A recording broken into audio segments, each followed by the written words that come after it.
là, franchement, on démarre aujourd'hui avec quand même beaucoup de retard. 45 minutes de retard. Bon, toutes mes excuses pour le retard. C'est pas une bonne image. Donc, bonjour à tous. Comme on avait échangé dans notre planification dans le groupe, aujourd'hui on a la chance de recevoir Franck Zabi. Franck, c'est un de mes collègues. C'est quelqu'un que j'apprécie beaucoup. Ce qu'il fait, il le fait bien, il le maîtrise bien. Et à Orange, il se charge de vraiment tout ce qui est IA et data. Donc, il va vous en dire plus tout à l'heure. Encore une fois, merci Franck d'avoir accepté de venir partager cette temps avec nous. Donc, c'est un programme pour jeunes professionnels qui se tient ici à Banco. Et cette année, on a un petit groupe parce qu'on avait eu une cassure. Donc, on entend le démarrer. Merci encore et le floor is yours. Merci beaucoup, Franck. Bonjour. Bonjour à tous. Je suis Franck Zabi. Comme disait Franck Fabé, je suis en charge du programme Data et PH.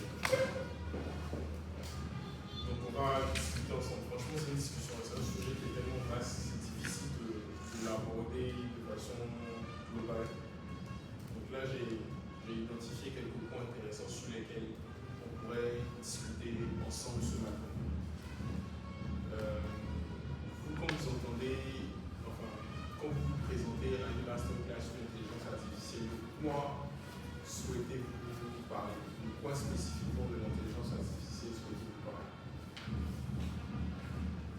Peut-être avant de vous présenter, et dire un peu à peu près votre domaine d'activité, ça me permettrait de contextualiser peut-être certains exemples.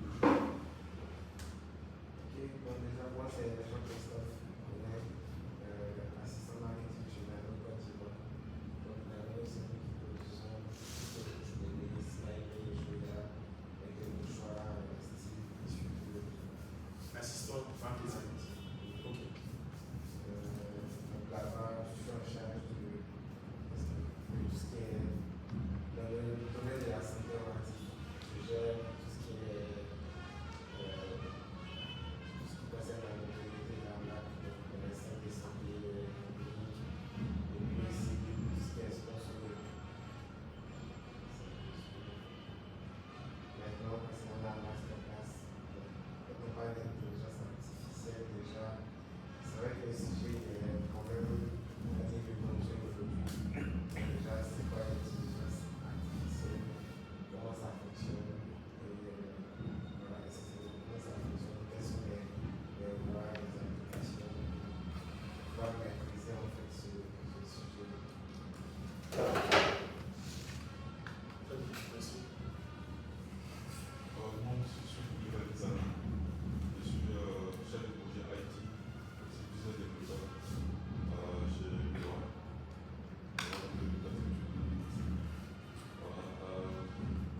Donc, moi, en fait, quand on parle d'IA, c'est ce que j'utilise au quotidien, ChatGPT et tout ça. C'est aussi les voitures de bord, les robots, sur Android, on parle d'IA, c'est en fait la simulation du comportement humain avec soit des programmes, des voitures, des robots, c'est comme ça qu'on va parler. Merci. Moi, c'est Bobo Alex, je suis assistant qualité à Méticia, un laboratoire de suivi environnemental. Et en ce qui concerne l'intelligence artificielle, ce que j'apprends de ce concept-là, c'est vraiment l'historique de l'intelligence artificielle, savoir ce que c'est exactement, les différents domaines d'application, en quoi est-ce que ça peut l'aider dans ma vie de tous les jours à atteindre les différents objectifs. Et puis on voit aussi quels sont les dangers auxquels on pourrait être confronté. Et en termes d'utilisation, ces derniers temps, à part ChatGPT, la version standard de ChatGPT que j'utilise dernièrement, il n'y a vraiment pas d'autres notions sur ce thème de façon générale. Merci.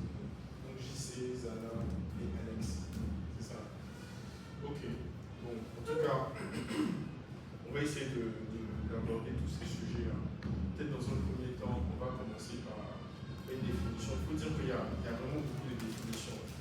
Et en fait, l'intelligence artificielle, c'est quelque chose qu'on avait dans notre vie différemment depuis très longtemps. Certaines personnes, enfin, il y a plusieurs écoles, certaines personnes vont vous dire que même la première calculatrice de Pascal est une intelligence artificielle. C'était une calculatrice mécanique. C'était mécanique, c'était pas électronique comme la nôtre. Certains vont te dire que c'est l'ancêtre de l'intelligence artificielle. D'autres vont te dire non, ça a commencé bien plus tard. Mais donc j'ai envie de dire que depuis longtemps, l'être humain s'est mis dans ce mindset de confier à la machine un certain nombre d'activités que lui pourrait peut-être moins bien faire, ou bien qui pourrait vraiment le supporter dans son activité. Donc comment schématiser ça? C'est-à-dire qu'on est dans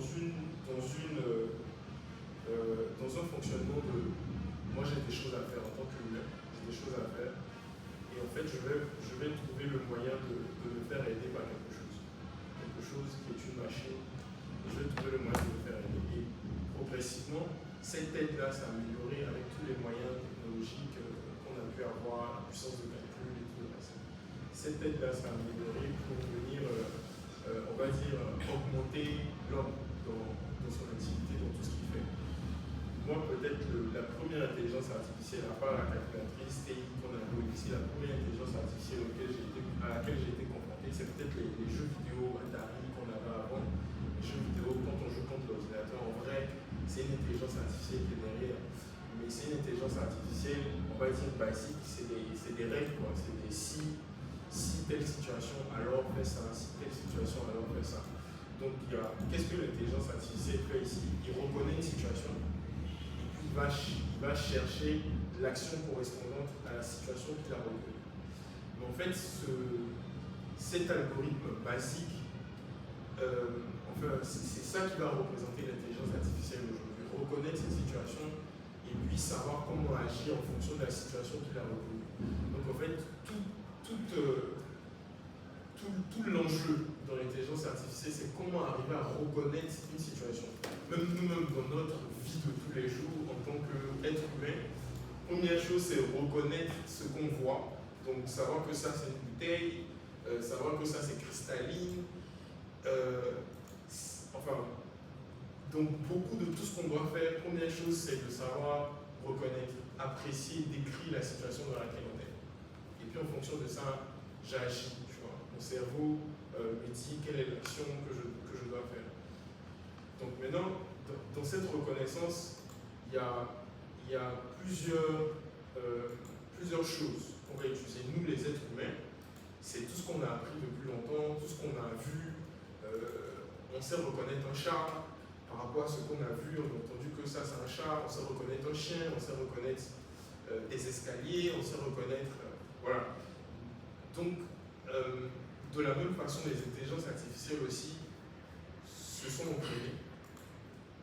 Aujourd'hui, ce qu'on voit avec ChatGPT, c'est un entraînement sur plusieurs images, sur plusieurs textes, entraînement très varié. Donc voilà, moi j'ai envie de dire,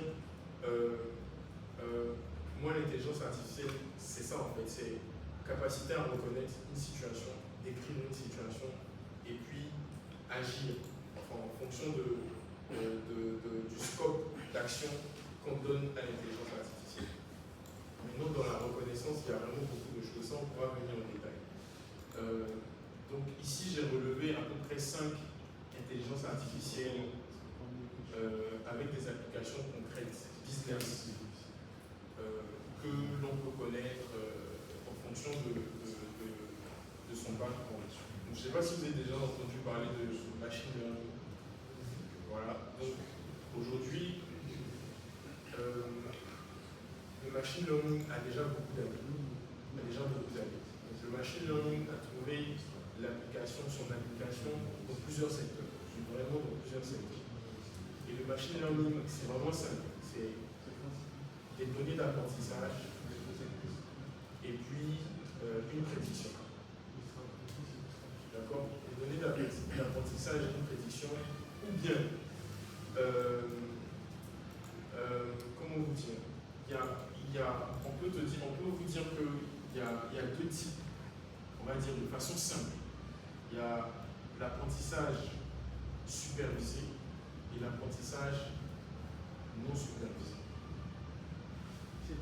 Mon apprentissage supervisé, c'est quoi?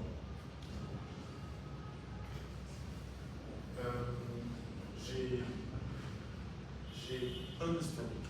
J'ai mon historique de données. J'ai mon historique de données et en fait, pour une situation donnée, j'ai le résultat. Donc, je vais vous donner un exemple plus concret d'apprentissage supervisé. Je ne veux pas trouver l'exemple trop compliqué pour pas que comme on a des backgrounds complètement différents et pas forcément je vais trouver un exemple très simple d'apprentissage supervisé. Je veux pouvoir dire si un client sera bon payeur d'un prêt ou pas. Donc les banques, ça c'est un classique dans les banques. Une banque aujourd'hui, en fonction de votre situation, donc plusieurs informations qu'elle aura sur votre niveau de salaire, les différentes opérations que vous faites, votre âge, votre situation de famille, est-ce que vous êtes marié, est-ce que vous avez des enfants. En fonction de tout ça, la banque va chercher à prédire si vous allez rembourser, enfin si vous avez la capacité suffisante de rembourser le prêt que vous souhaitez contracter. Donc, la banque va s'appuyer sur son historique. La banque a déjà un historique de prêt, avec toutes ces informations sur ses clients. Okay? Donc, la banque a dans son portefeuille de clients toutes les informations.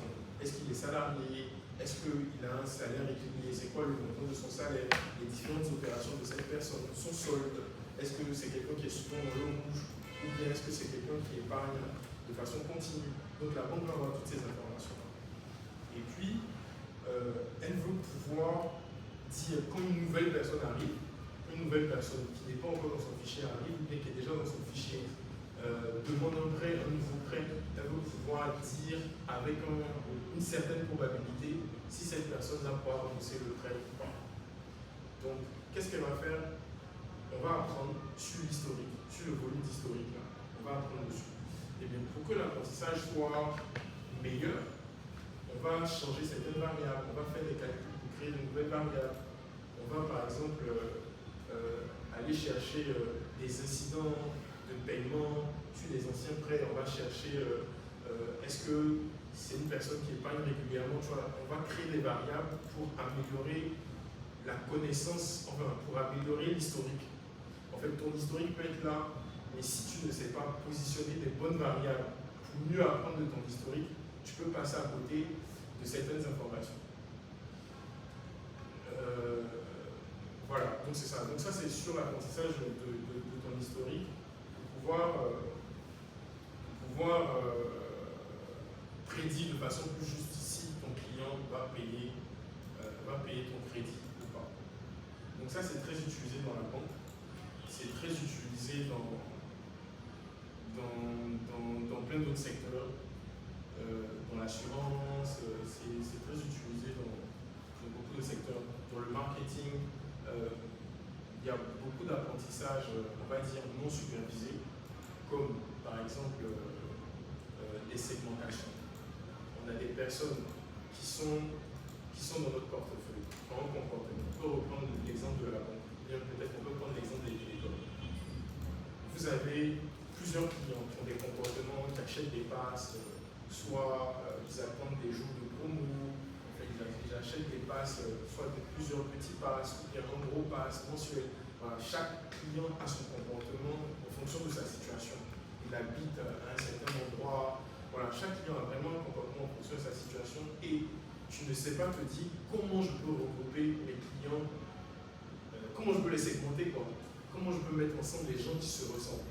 Donc ça, c'est un apprentissage qui est non supervisée parce qu'à la base, je n'ai pas de règles de regroupement. Ou bien c'est très complexe pour moi de trouver des règles de regroupement. Tu vois? Donc je vais demander à l'algorithme de regarder sur tous les comportements sur une certaine période comment je peux regrouper les personnes en fonction de la similarité qu'ils peuvent avoir. Donc je vais définir des variables et selon ces variables-là, je vais les regrouper. Donc ceux-là, on va dire que c'est des promophiles, ceux-là, c'est des gens premium, ils ne vont jamais regarder les jeux de promo, ils vont acheter leur passe comme ça. Voilà, donc je vais définir ces différents types de segments-là. Je peux arriver à 8 segments. Et puis moi, le marketing, en fonction des segments, je vais faire des adressages spécifiques. Ou bien je vais creuser, ça va me permettre de bien comprendre les comportements de ces clients-là. Même des fois, dans certains segments, tu peux faire d'autres sous-segments. Donc ça, c'est du machine learning non supervisé. Parce qu'au début, je n'avais pas de règles. Je n'avais pas de règles, vraiment pas de règles. Et j'ai réussi à trouver des ressemblances entre mes clients. C'est beaucoup utilisé dans la détection de fraude, dans la détection d'anomalies. Même dans les intrusions sur la cybersécurité, c'est beaucoup utilisé. Pourquoi? La fraude, en général, quand on lutte contre la fraude, on va identifier des règles de fraudeurs. Et puis on va mettre des mécanismes pour bloquer ces règles. Mais les fraudeurs, ils vont s'adapter, ils vont changer de chemin. Donc ça veut dire que si je reste sur des règles de détection de fraude, je vais être limité. Puisque je ne connais souvent pas les comportements ou bien les stratégies des fraudeurs.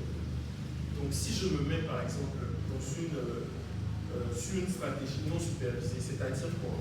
C'est-à-dire je vais apprendre de mon historique, de toutes les transactions que j'ai, de toutes les requêtes réseau que je reçois.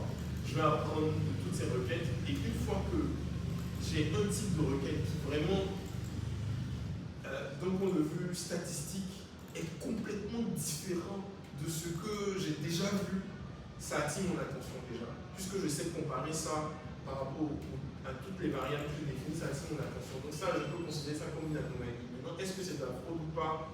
Je creuse. Mais donc voilà, donc ça, c'est des techniques qui sont utilisées pour la détection de la fraude, d'intrusion. Même il y a une anecdote très connue je pense que c'est chez Visa, un exemple très concret. Un restaurant aux États-Unis dont le serveur volait les numéros de carte des clients et après il allait acheter de la musique, tester s'il y avait de l'argent sur la carte et ensuite il faisait d'autres achats. Et en fait leur algorithme a trouvé que c'était complètement improbable que toi et moi on ne se connaisse pas, que toi tu viennes de Chine, que moi je vienne d'Abidjan et qu'une autre personne vienne du Cameroun et qu'on vienne manger dans un même restaurant et qu'ensuite nos 3 cartes différentes là viennent acheter de la musique, du jazz aux États-Unis, c'est complètement improbable. Je ne sais pas si vous comprenez, c'est complètement improbable. Mais tu vois que c'est quelque chose que tu ne peux pas détecter si tu mets des règles. Si tu mets une règle, dire que si quelqu'un vient de Chine et que l'autre vient des États-Unis, que les deux achètent de la musique Apple, c'est qu'il y a un problème, mais tu ne peux pas savoir que le fraudeur aura ce comportement-là. Alors que si tu te mets dans une stratégie non supervisée où tu dis apprends sur l'historique et dis-moi s'il y a des comportements complètement nouveaux par rapport à ce que j'ai déjà vu, par rapport à la masse de toutes mes transactions, alerte-moi. Tu vois? Et comment ça se passe concrètement d'un point de vue algorithmique? Chacune de nos cartes appartient à un segment. Tu vois? En fonction je me place de la vue de Visa. Je vous dis un peu à peu près comment l'algorithme a fait. Chacune de nos cartes appartient à un segment. Tu vois? Et donc, ils ont peut-être plusieurs milliers de segments. Ok? Moi, j'appartiens à un segment ivoirien, salaire moyen, qui voyage très peu. Enfin, en tout cas, je suis dans un segment. Et c'est comme si on est placé dans un espace. Tu vois? C'est comme si on est placé dans un espace. Et après, celui qui vient de Chine, il est quelque part d'autre là-bas en fonction de son comportement. Tu vois, on n'a rien en commun. Et bizarrement, on se retrouve être proche en fait. En tout cas, très proche parce que nous, toutes nos cartes là, ont acheté de la musique sur Apple. c'est un nouveau segment qui va se créer là par rapport à nos différents comportements. Un nouveau segment va se créer. Lui va se dire, ah ça c'est un comportement complètement atypique que je n'ai jamais vu qui est en train de se créer. Donc je creuse. Maintenant c'est qu'ils vont faire, soit ils creusent, soit ils vont fixer une règle automatique de probabilité pour dire que dès que j'atteins ce niveau de probabilité, je bloque les transactions des cartes. Parce qu'il y a une forte suspicion de fraude. Tu vois? Donc ça, en vrai, c'est de l'intelligence artificielle. Et c'est des choses qui sont appliquées dans des entreprises, mais depuis très longtemps. Avant qu'on parle d'IA générative, et même après d'autres IA qu'on a connues sur les jeux vidéo, les jeux d'échecs et tout ça. Donc ça, vraiment, c'est de l'intelligence artificielle. Et en vrai, ça permet à ces entreprises-là de gagner de l'argent et de protéger leur marge. Parce que souvent, les banques vont vendre à leurs clients des contrats d'assurance sur leur carte. Pour te dire que si des transactions frauduleuses passent sur ta carte, moi je te rembourse. Et ces contrats d'assurance en vrai sont protégés par ces algorithmes. Tu vois, donc en vrai, ça permet à ces entreprises de gagner plus d'argent, en tout cas de sécuriser leur marge. Donc ça, c'est un exemple. Après, le traitement de langage naturel, quel exemple? On a beaucoup utilisé, avec ça en tout cas avant l'IA générative. L'IA générative, c'est vraiment le dernier né de la connaissance du langage naturel. Mais on a beaucoup utilisé, beaucoup d'entreprises se sont mises dedans dans l'analyse des sentiments. Ok? Je suis une entreprise, je suis Orange. Sur les réseaux sociaux, il y a beaucoup de plaintes.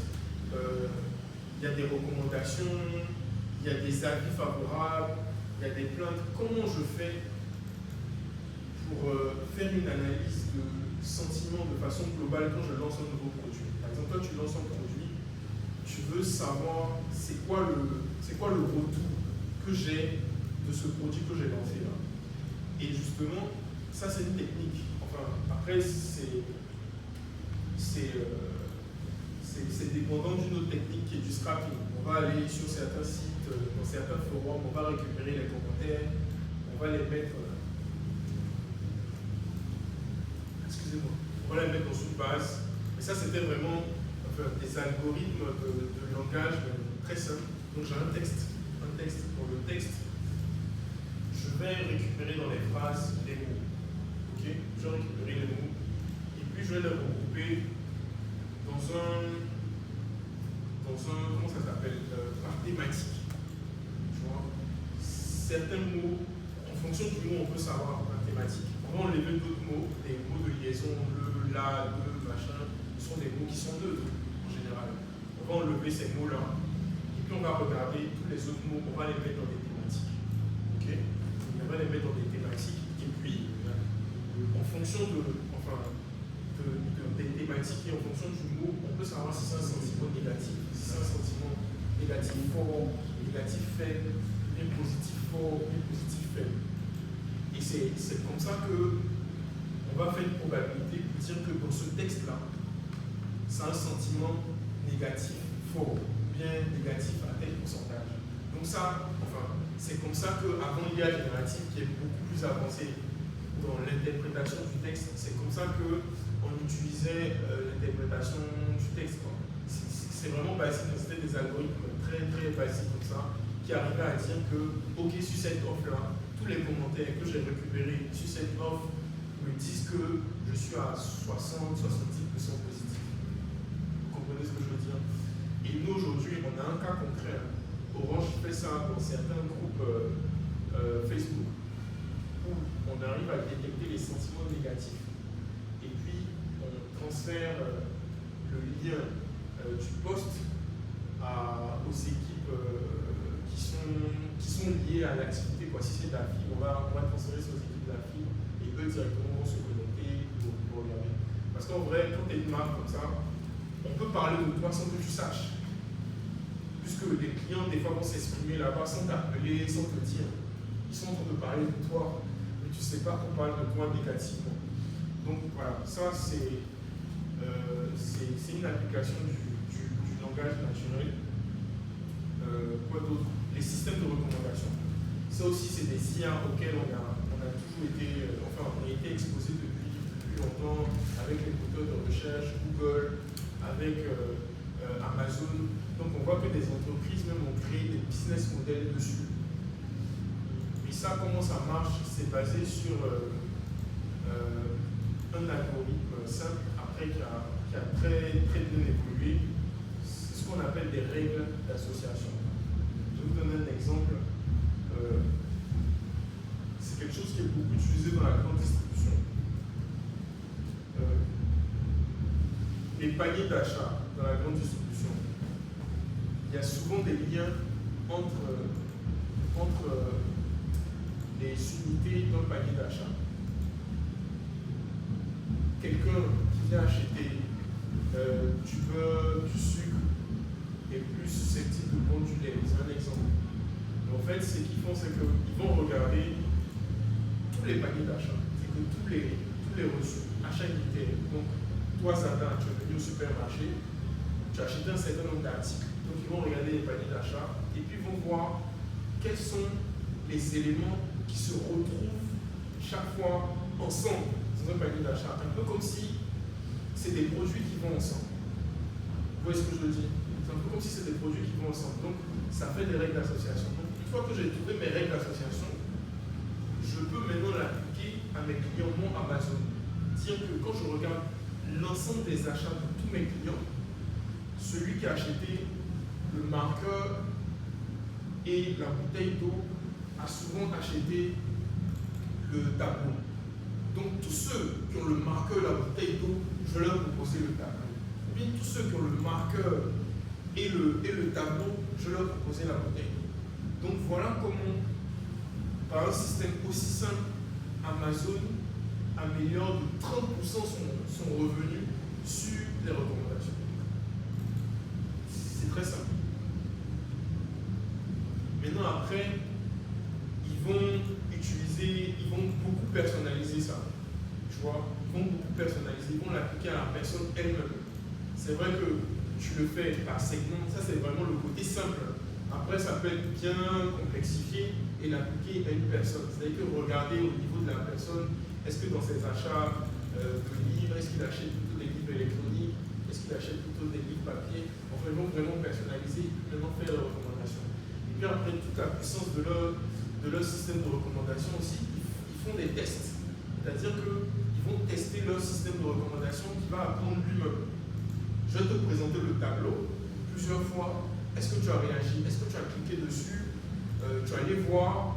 Est-ce que ça t'intéresse et quoi? Mais si tu n'as pas réagi, c'est que le système lui-même va réapprendre. Il va se dire, ok, je fais un autre test. C'est un peu comme si dans sa recommandation, il va classer les éléments que je peux te présenter à toi comme recommandation.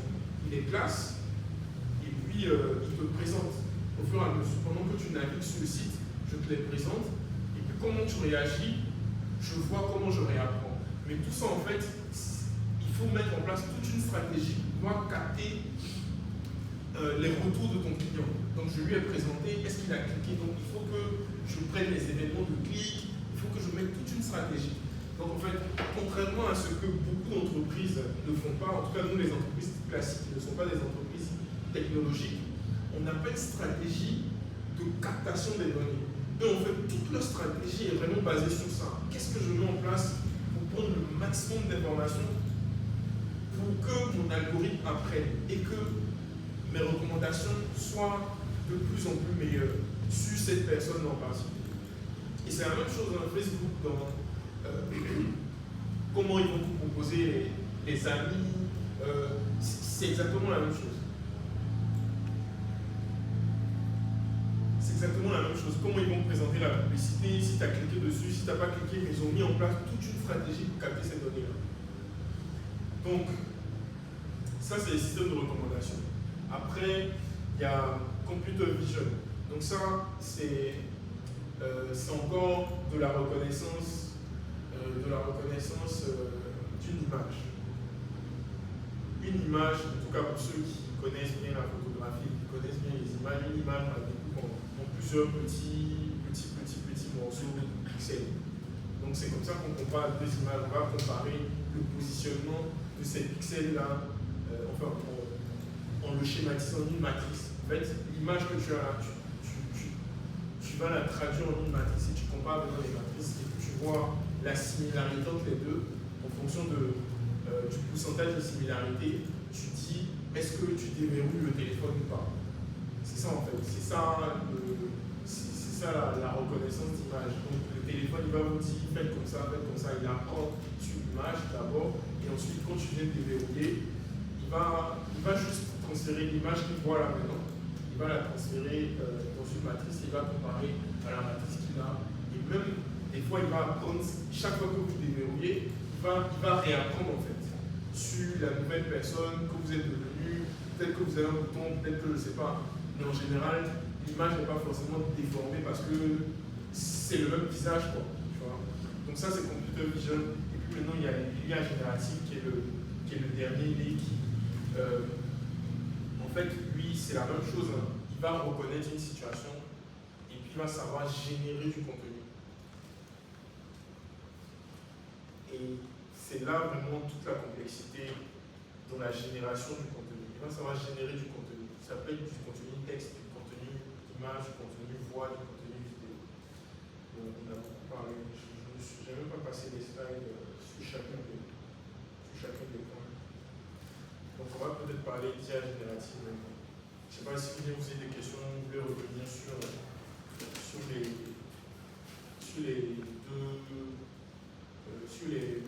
premier slide, les principes fondamentaux, quelques-uns que j'ai identifiés, là, vous pouvez revenir dessus.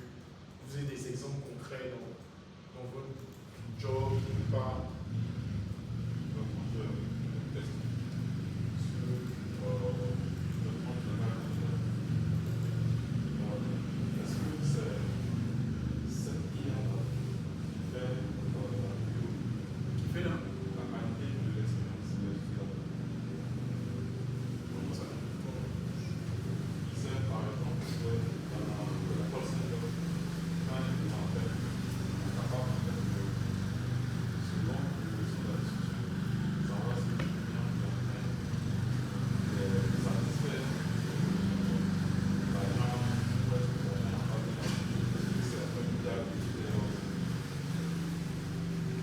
Alors, sur ça, nous, on est en train de travailler sur une IA justement. Donc, il y a deux difficultés sur les appels. Un, c'est de retranscrire l'appel. C'est la première difficulté, de retranscrire l'appel, c'est-à-dire ce que le client dit et ce que l'agent du call center dit. Parce que des fois, les deux parlent un peu en même temps. Il y en a un qui parle, il faut savoir d'abord différencier les voix. Il faut savoir écrire le texte de chacun, ok?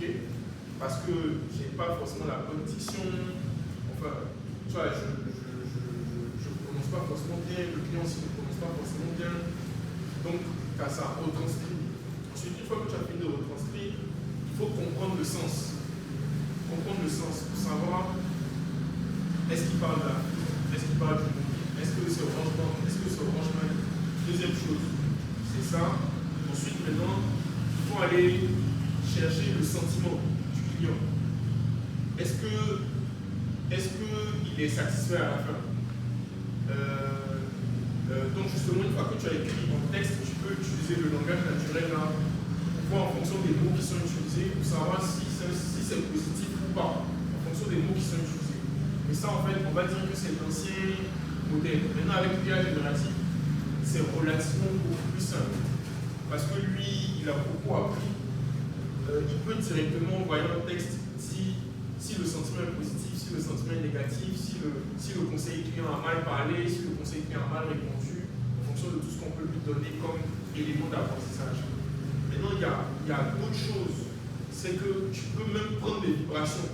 Tu vois, si la personne parle fort, c'est que tu ne restes même pas seulement au niveau du mot, quoi.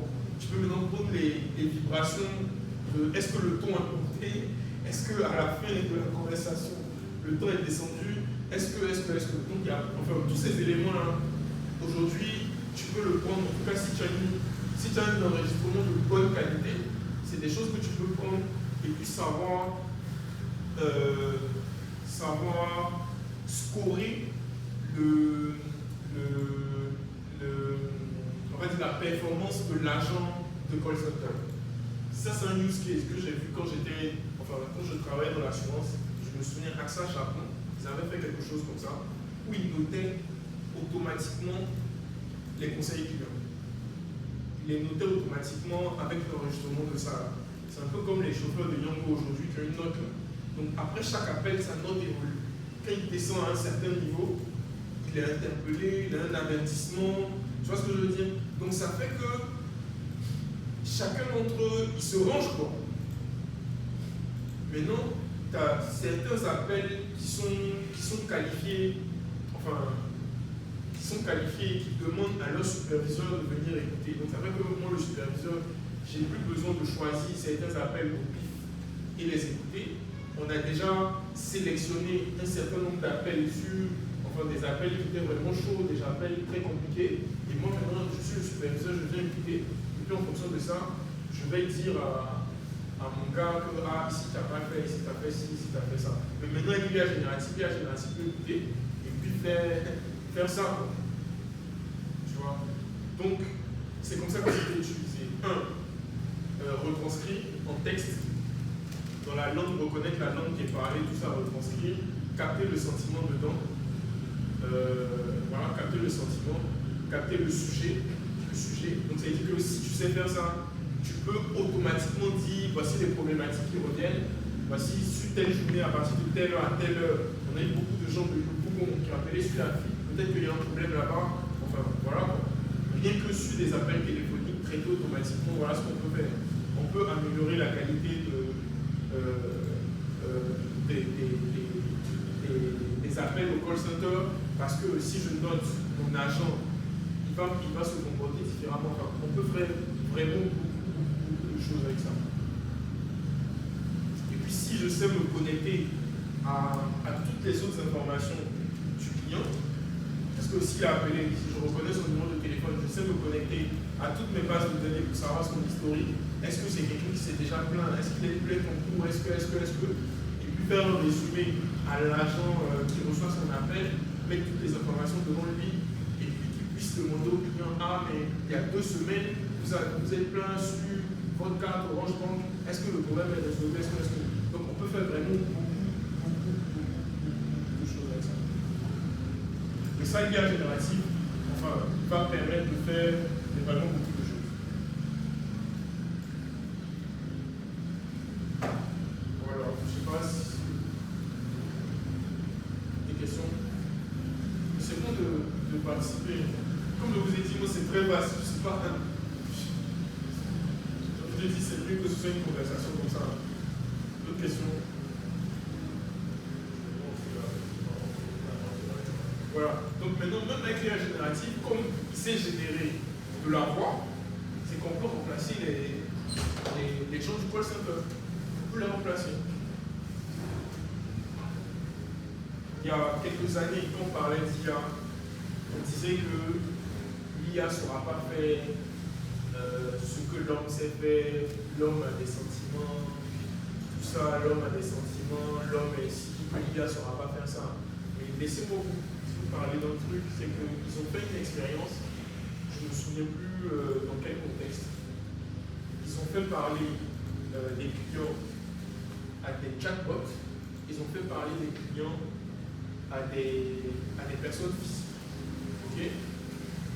Et ce qu'on voit, c'est que on voit que le niveau de satisfaction des clients, en tout cas l'empathie, le sentiment d'empathie du client est beaucoup plus fort pour c'est l'IA, parce que l'IA, j'ai envie de dire, est patiente. Un agent, lui, il est fatigué, il va se missionner pour bête. C'est quoi? Il m'a déjà posé cette question, je lui ai répondu, il revient dessus, pourquoi, tu vois?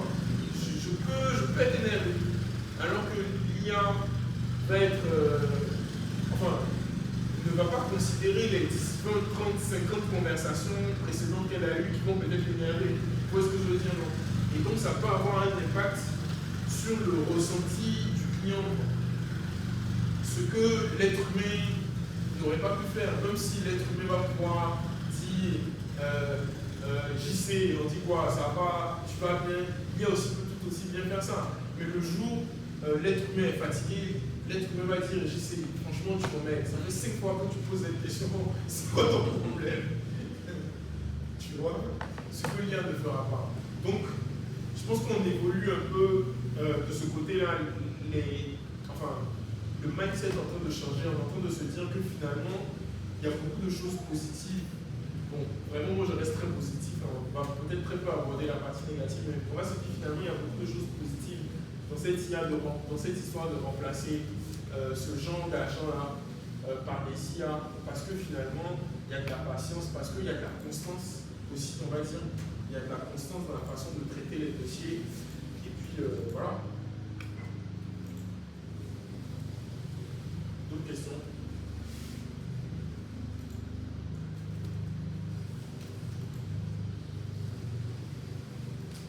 Ok. Donc peut-être on va parler un peu de l'importance de comment rapidement. Donc ça c'est Twitter.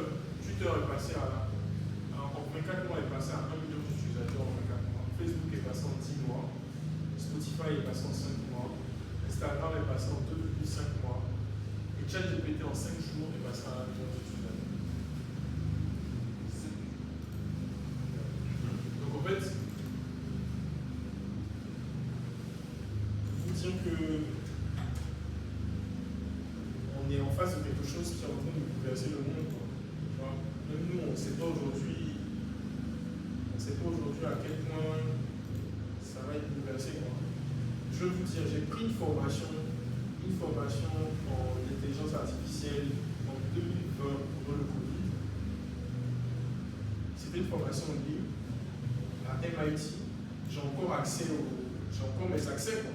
Il y a beaucoup de vidéos qui sont levées. Parce que ce qu'ils disaient dedans en 2020 aujourd'hui, là, c'est plus l'actualité. C'est plus l'actualité.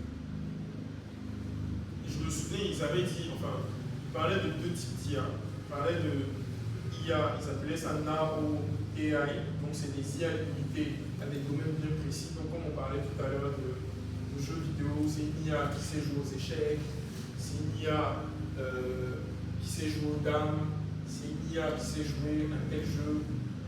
Tu vois, c'était vraiment, avant c'était ça en fait, c'était des IA qui étaient spécialisées.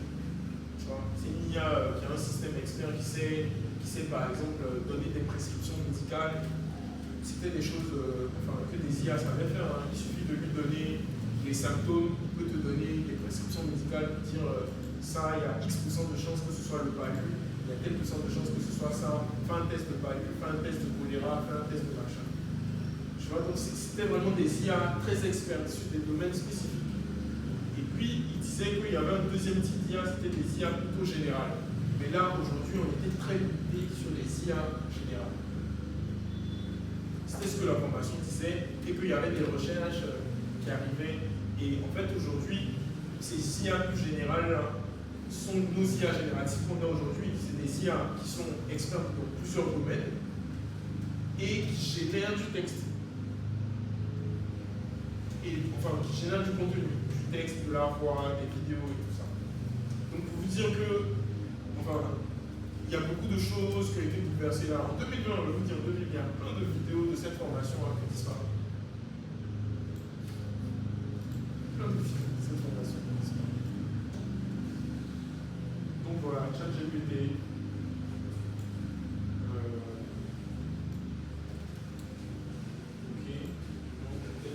Ici, à ce moment, de parler la même chose. Donc, ici, vous voyez,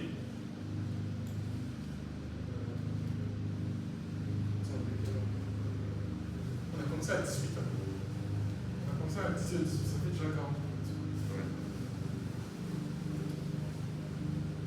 Donc, ici, par exemple, on va dire que ce sont des images qu'il faut savoir reconnaître et positionner dans un ensemble. Que le tout fasse un ensemble. Donc ça, c'est un peu ce qu'on faisait, ce qu'on continue de faire.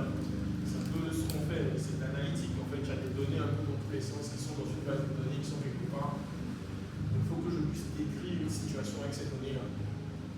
Décrire une situation. Ensuite, tu as l'IA, donc le machine learning qu'on faisait avant et qu'on continue de faire, qui te permet de dire avec cette partie des données que j'ai, je sais prédire à peu près, avec un certain niveau de justesse, c'est qui manque ici. Donc ça, c'est là où on était. Et maintenant, l'IA générative, c'est quoi? C'est je lui donne le carré jaune au milieu là, et puis lui, il va me générer cette vidéo. Mais attention, quand vous regardez ce carré là, ça peut être beaucoup de choses en fait. Ça peut être une gare, ça peut être un aéroport, ça peut être plein de choses. Donc en fait, le plus vous allez lui donner de contexte, le plus lui, dans ce qu'il va extrapoler autour là, il sera juste.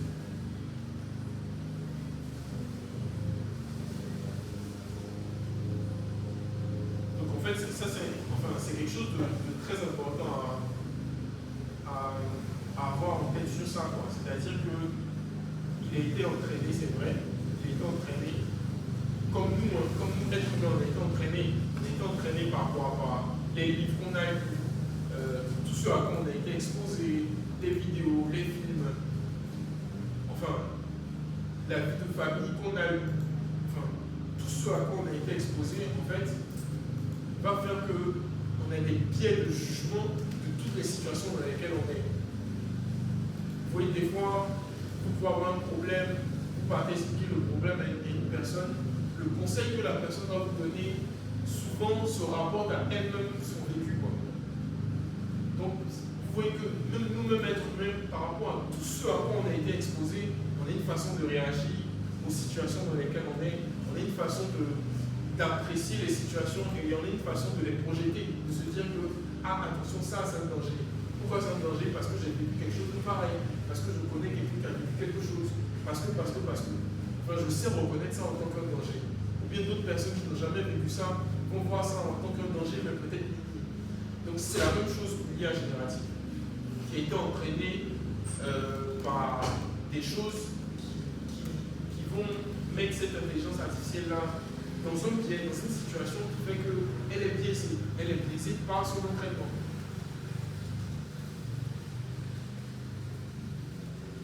Je ne sais pas si vous avez des questions. Mais c'est la même chose que nous. Hein. C'est vraiment la même chose que nous. Vous voyez, nos parents et nous, on n'a pas la même façon d'apprécier les situations. Parce qu'on n'a pas été exposés, et même pour nos enfants aussi c'est pareil. Parce qu'on n'a pas été exposés aux mêmes choses. Donc c'est la même chose qu'une IA générative. Donc une IA qui est entraînée avec des données du Japon, de la Chine en majorité, ne va pas se comporter de la même chose qu'une IA qui est entraînée sur des données ivoiriennes. C'est exactement la même chose. Donc l'entraînement est fondamental. Donc de se dire que dans l'utilisation qu'on en fait, c'est quelque chose qui est extrêmement puissant, mais c'est quelque chose qui est biaisé. C'est très important de l'avoir en tête, qui est biaisé par son entraînement. Et donc, le plus de contexte tu lui donnes, meilleure sera sa réponse.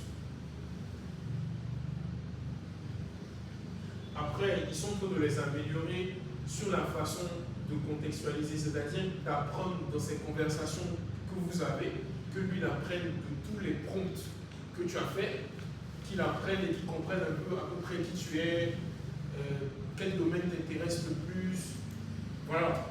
Et qu'il sache que dans certaines questions que tu lui as posées, c'est par rapport à quelque chose que toi-même tu veux faire, que tu es en train de faire. Donc qu'il apprenne quoi, un peu comme un ami qui converse avec un ami régulièrement. Donc il comprend un peu les situations par lesquelles il est passé. Il ne sait pas tout, mais en tout cas, le peu que tu as partagé avec lui là, il sait.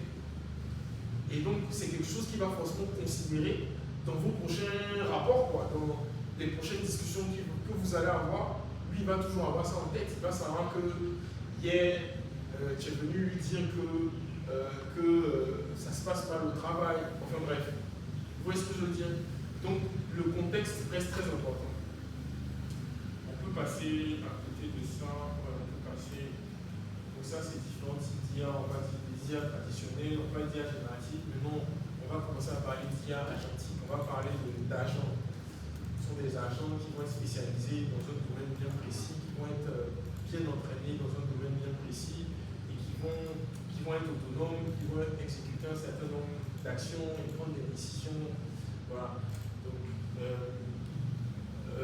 ça, on va dire, c'est la phase de monétisation de toutes ces IA génératives là qui arrivent. Oui, demain, les entreprises vont employer des agents IA génératifs dans leur entreprise qui vont rémunérer et qui va toucher l'argent. C'est les OpenAI et autres qui sont derrière.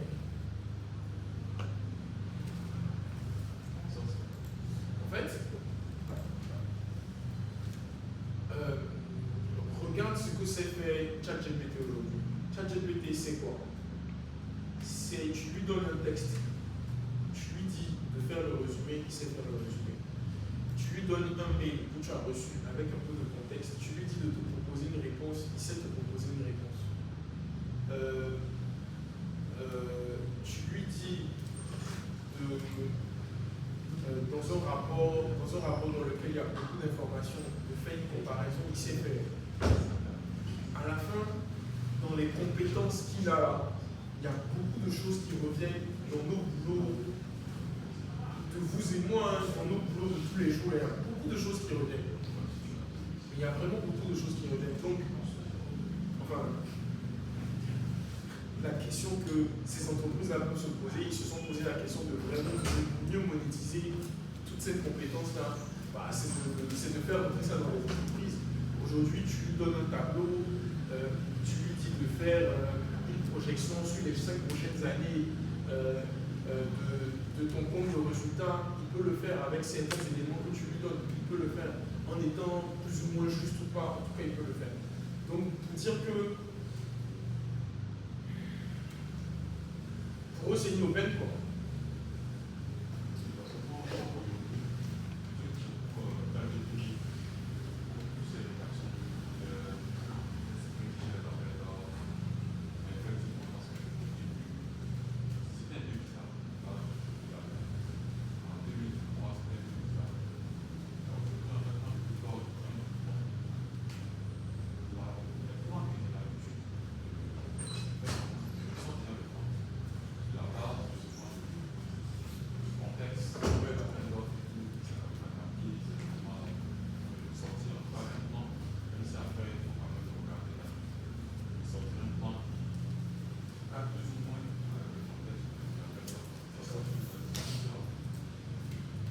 Et ça s'améliore, ça s'améliore de plus en plus. Ça s'améliore de jour en jour. Donc voilà, on va aller vers des agents. En tout cas, il y a beaucoup de métiers, même nos métiers de coding là, qui sont très menacés, quoi. Il y a vraiment beaucoup de métiers qui sont menacés. Mais encore, on a encore beaucoup de temps. J'ai envie de dire, il faut l'accepter et puis il faut apprendre à l'intégrer dans sa façon de travailler. Parce que clairement, en tout cas, moi, je gagne beaucoup de temps, vraiment beaucoup de temps avec ça. Et vraiment beaucoup de temps. Parce que c'est pas pour parler des gens, Oui, mais en fait, c'est vrai qu'elle était limitée, mais là, c'est pour répondre à des problématiques bien précises. C'est-à-dire que ça, c'est un comptable. Si on dit un agent comptable, IA, c'est un comptable. C'est-à-dire un comptable dans l'entreprise qui aura une adresse email à qui les gens vont écrire comme on écrit à toi et moi aujourd'hui quand on est en entreprise là. Bonjour Franck, voici ce document, peux-tu regarder et me faire une synthèse. Les gens vont écrire à cet agent-là, tu vois, qui est un comptable, à qui on va donner tout le contexte de l'entreprise, à qui on va donner les documents de l'entreprise. Enfin, il va apprendre sur l'entreprise, il va être vraiment contextualisé, quoi. Et puis maintenant, on va lui donner tous les éléments comptables, les accès au logiciel, on va lui donner tout ça. Et puis, il pourra faire son travail. Il pourra faire son travail. C'est-à-dire que si moi, dans la réponse que je dois faire à l'email, je dois me connecter à l'ERP de l'entreprise, aller prendre une information, venir la synthétiser, venir mettre ça dans un tableau Excel, recalculer et puis venir répondre dans le mail, comme on le fait aujourd'hui. C'est ça qu'ils veulent vendre. Et donc, au lieu de payer un comptable, on va donner l'argent. Donc entreprise va donner l'argent à cette entreprise qui est OpenAI, qui est derrière, qui a fait cet argent-là. Parce que moi, je suis un pouvoir d'application assez intéressant. Alors moi, souvent ouvert, on parle de sur ce qui est complexe. En fait, on a comme ça. Ils ouvrent des tickets, ils expliquent leurs problèmes, et puis quelqu'un se connecte et répond.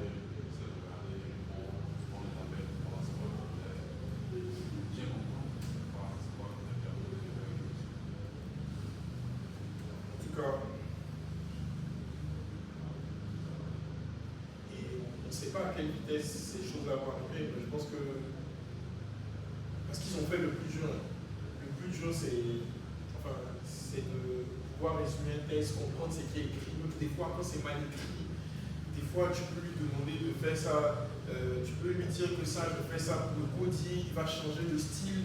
Enfin, ils ont fait le plus dur. J'ai envie de dire, tout le reste qu'ils ont à faire dessus, là, ça reste très technique, quoi. Mais le moteur, le cœur, même le noyau, le plus dur est fait. Le plus dur est fait. Nous, aujourd'hui, je ne sais pas, ceux qui font du développement, tu mets un code, tu lui dis de commenter le code, il te dit exactement dans chaque partie ce que le code fait, et il te fait ça à la seconde. Puis même tu lui demandes de débugger le code, il te fait à la seconde. Tu lui demandes de l'optimiser, il te fait à la seconde. Alors que ça, c'est des choses qui prennent du temps pour les développeurs. Un développeur peut prendre une semaine pour débugger un code. Si le code fait plusieurs milliers de lignes, il peut prendre une semaine, il peut prendre un long moment. Et en tout cas, moi, dans mon ancienne vie de codeur, tu vas aller sur un forum, tu vas poster le truc sur le forum pour voir des gens qui ont été confrontés à cette même problématique. Tu vas revenir, eux, ils vont te poser des questions, tu te dis, ah, mais qu'est-ce que tu as fait exactement? Est-ce que tu peux me donner l'exemple? Enfin, ça prend du temps. Et aujourd'hui, ça, à la seconde, lui, il te fait ça, il te propose un nouveau code. Quand tu mets, ça marche.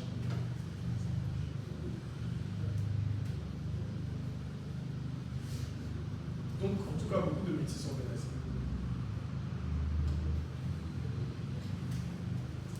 Voilà.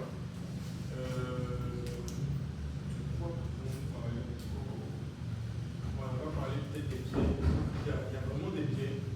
Il y a ce qu'on appelle les hallucinations. Donc, c'est des contenus plutôt incohérents ou inventés. J'ai sorti un exemple. Qu'est-ce que vous voyez sur cette image? En fait, d'abord, j'ai demandé à, je pense à ChatGPT de me générer une image avec des montres. Et donc, il m'a généré cette image-là. Qu'est-ce que vous voyez d'autre, en fait? Ok, quoi d'autre? Dans les montres, vous ne voyez pas quelque chose? Voilà. En fait,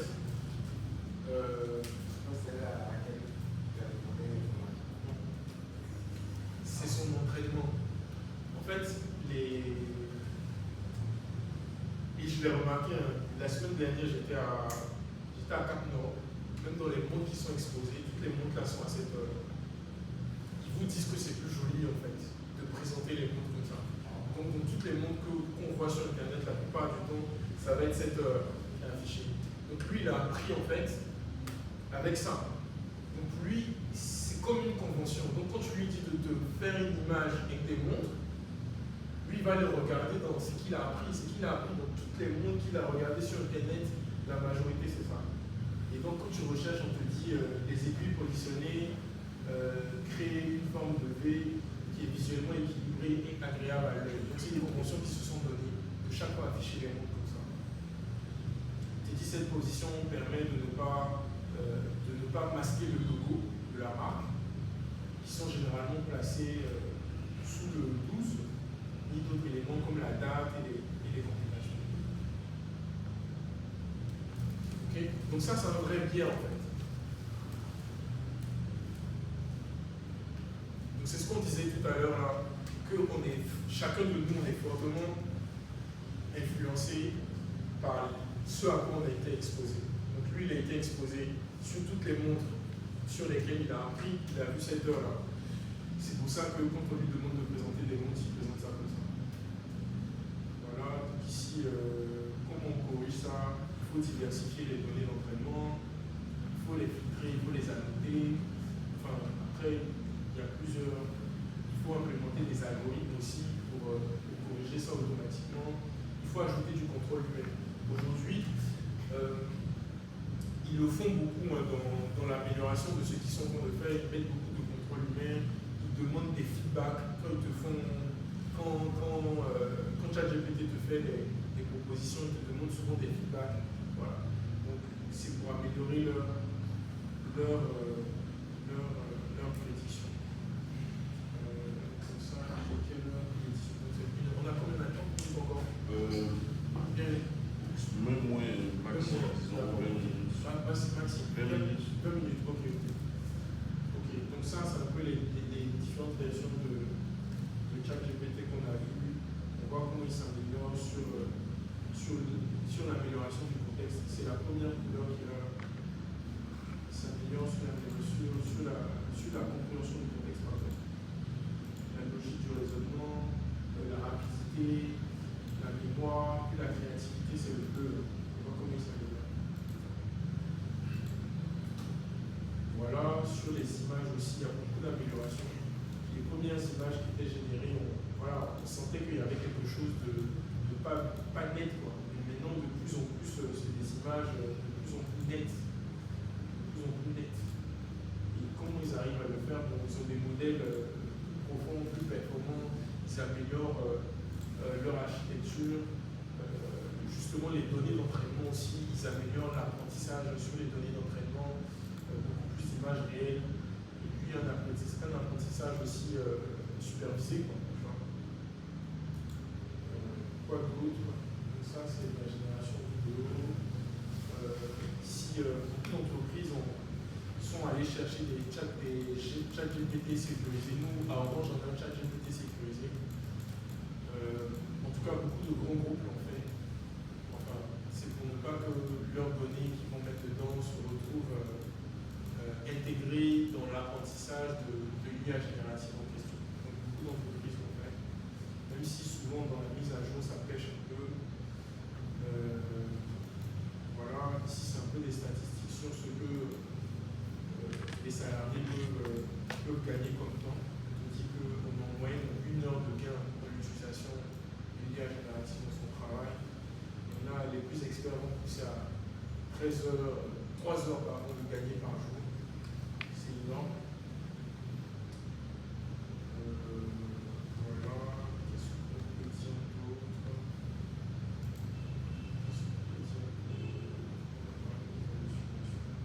Je ne sais pas si vous avez des questions, si vous avez des sujets que vous voulez aborder.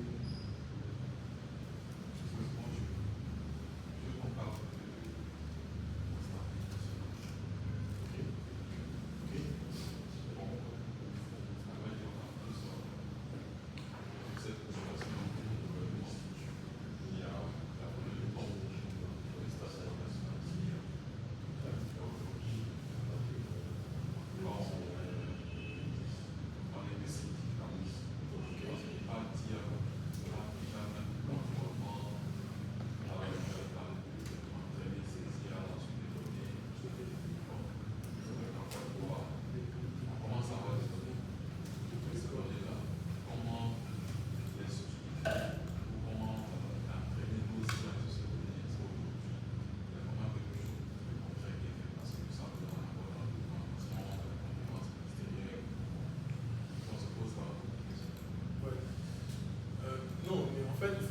déjà c'est quelque chose de positif que le gouvernement pense avoir une stratégie d'IA, c'est quelque chose de positif.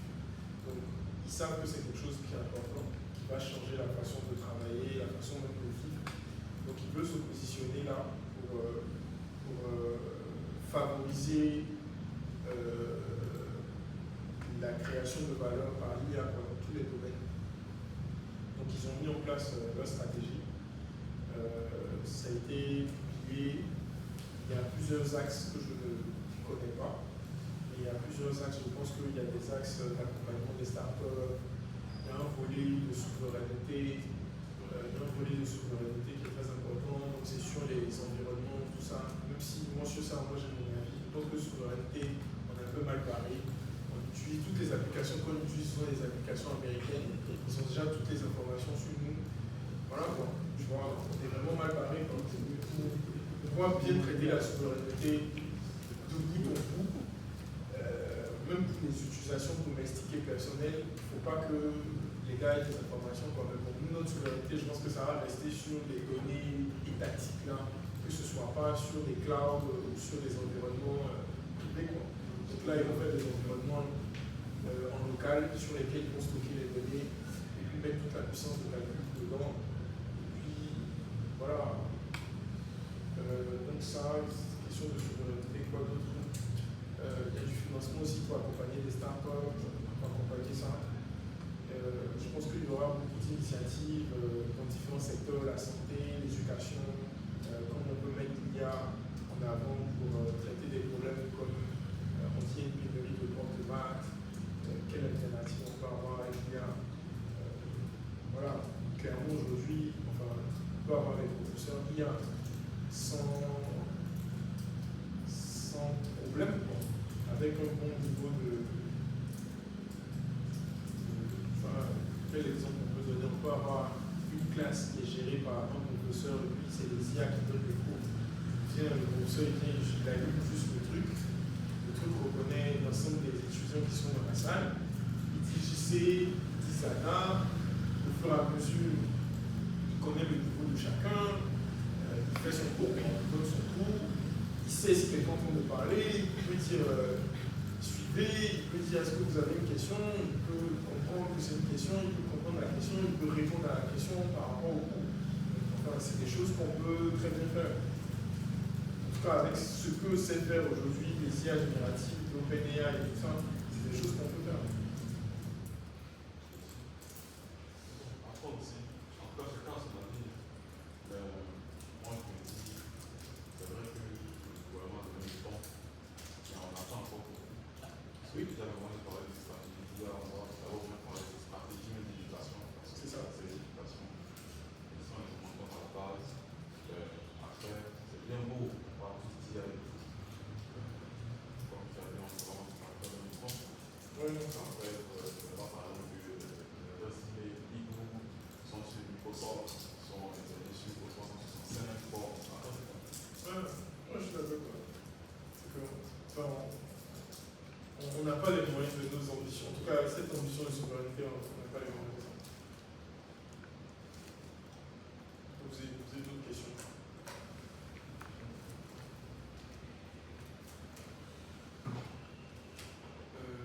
On peut poser des questions. C'était pour savoir si tu avais un avis en termes d'acteurs AI dans l'environnement AI.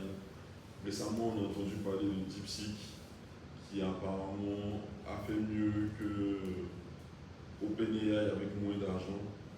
Donc en fait la question c'est est-ce qu'aujourd'hui en termes d'acteurs ou bien en termes d'outils, est-ce que tu as des recours?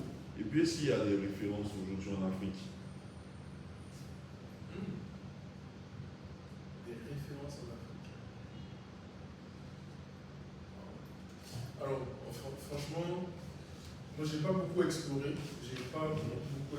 Moi je suis un fan de OpenAI. Je suis vraiment un fan de OpenAI. Donc je suis GPT à fond. Vraiment GPT à fond. Après, je pense que chacun d'entre eux s'est spécialisé un peu. Moi ce que je dirais, le conseil, c'est de les tester sur différents sujets. Je pense que chacun a des domaines un peu sur lesquels il est un peu plus accurate, si j'ai envie de dire. Maintenant, sur les acteurs africains, j'en connais pas, mais ce que je sais, c'est qu'il y a beaucoup d'applications de ces IA génératives là, dans le contexte africain. Notamment, on a vu les Sénégalais ont fait sur le Wolof. Tu vois, tu as ces applications-là. Tu as beaucoup d'initiatives aussi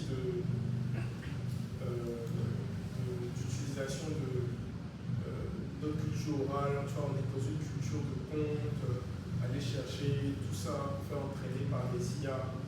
Et puis, enfin,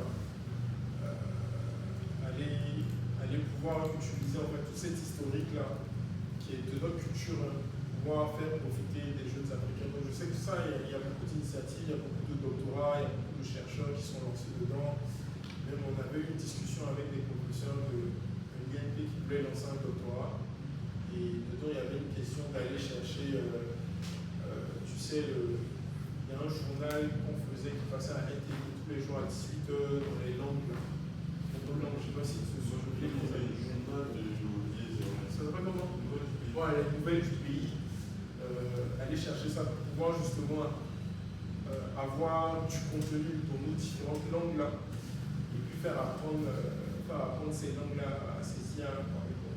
Après on est un peu partagé entre tu vois, est-ce que c'est des langues qui vont perdurer ou pas? Donc, est-ce que c'est opportun d'investir dedans? Non, ne faut pas perdurer.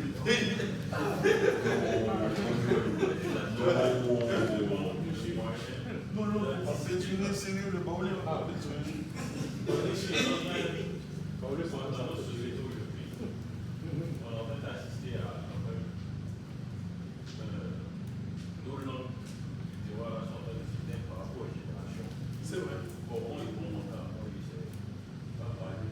C'est pas pareil. Alors qu'on a beaucoup de contenu dans ces langues, je ne sais pas quelle langue c'est. Par exemple, ce journal-là, il y a plein de contenu, tu as des radios locales là, c'est du contenu. Enfin, on a beaucoup de contenu existant, quoi. Aujourd'hui, maintenant, il faut pouvoir le numériser, il faut pouvoir le transcrire. Est-ce que dans la stratégie d'IA, là aussi, ce n'est pas des choses à intégrer? Enfin, c'est des choses, si on ne le fait pas, ça va être perdu. Ça va être perdu toujours. Il y a un enjeu même culturel. Ouais, il y a des enjeux culturels très forts. Mais il faut une volonté parce que c'est des investissements importants. C'est des investissements importants. Il faut aller voir la RTI, récupérer tout ça, aller prendre toutes ces bandes-là, faire du matériel, le retranscrire. Et puis maintenant faire apprendre la VSI à dire ça, c'est du Baoulé.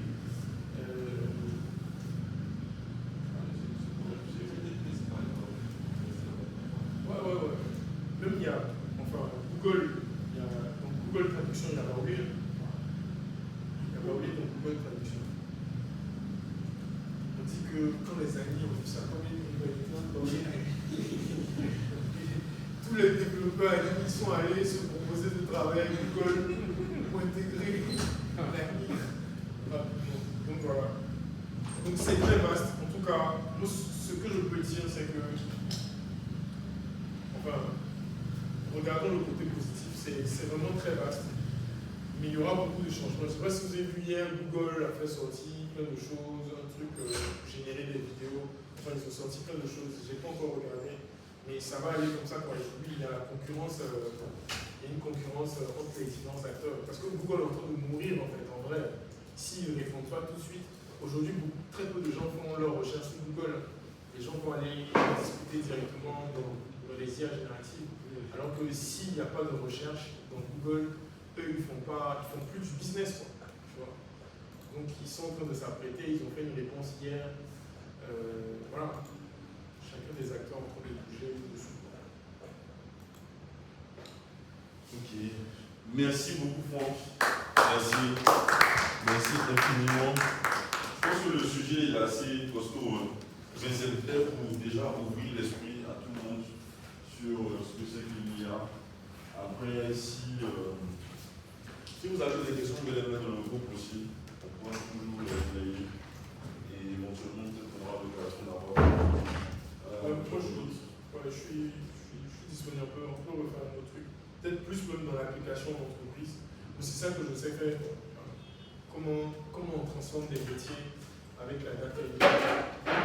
C'est ça qu'on fait chez Orange. Aujourd'hui, on le fait pour toutes les directions d'Orange, pour toutes les fonctions, le réseau, le juridique, on fait pour toutes les directions. On va transformer la façon d'opérer de ces directions-là. C'est progressif, il y a des directions, il y a des fonctions pour lesquelles on est plus avancé, il y a d'autres fonctions pour lesquelles ça démarre, mais voilà, on est détaché du côté technique, que ce soit technique, on est vraiment application pour faire créer de la valeur à l'entreprise. Donc voilà, mieux servir les clients, comprendre les clients, apporter de la productivité à certaines fonctions support, de la finance, de juridique. Voilà. Enfin, ça, c'est ce que je fais au quotidien. Est-ce que ça ne repose pas sur vous? Comment? Est-ce que tu ne reposes pas sur vous finalement parce que en matière de stratégie, tout ça, ça va reposer sur vous?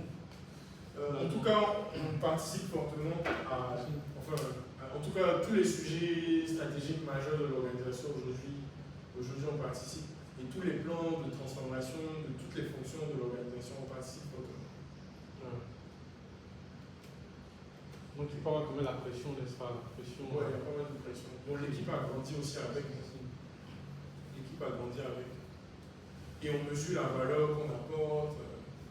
On mesure la valeur qu'on apporte. C'est concret, quoi. Je crois que sur MTN, par exemple, la pression est encore plus forte. Parce que carrément, eux, quand ça ne va pas, c'est tout le monde vers l'équipe qui gère ça en fait. Ouais, c'est ça. C'est pareil chez nous. Oui, c'est pour C'est ça. pareil chez nous. En fait, tu sais, c'est le week-end. On veut pouvoir prendre ton déjeuner de dimanche en compagnie, quoi. Merci beaucoup. On va dire au bien de l'organisation et puis les participants. Mais c'est nous qui te disons merci. Merci. On a un petit rituel. On prend toujours une photo au-dessus de ce tableau avec notre intervenant du jour. C'est comme un souvenir qu'on garde. Et en même temps, on aura notre cérémonie de graduation en juillet. On espère que tu pourras peut-être faire tout. Ok.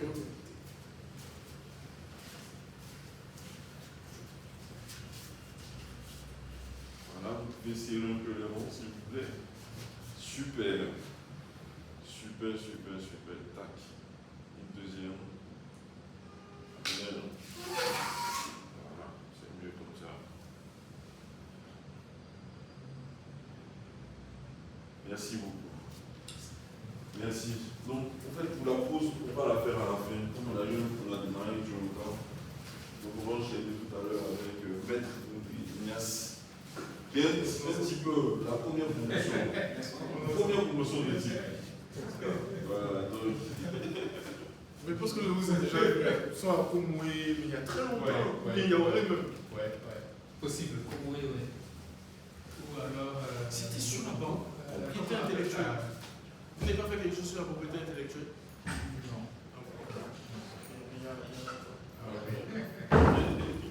Donc c'est la première promotion en 2021 ou 2020, non? 21, non? 21. 2021. Donc moi je dois pour lui. C'est 21, 22. Tu as oublié la première fois, C'est 20, c'est 22. Ouais, c'est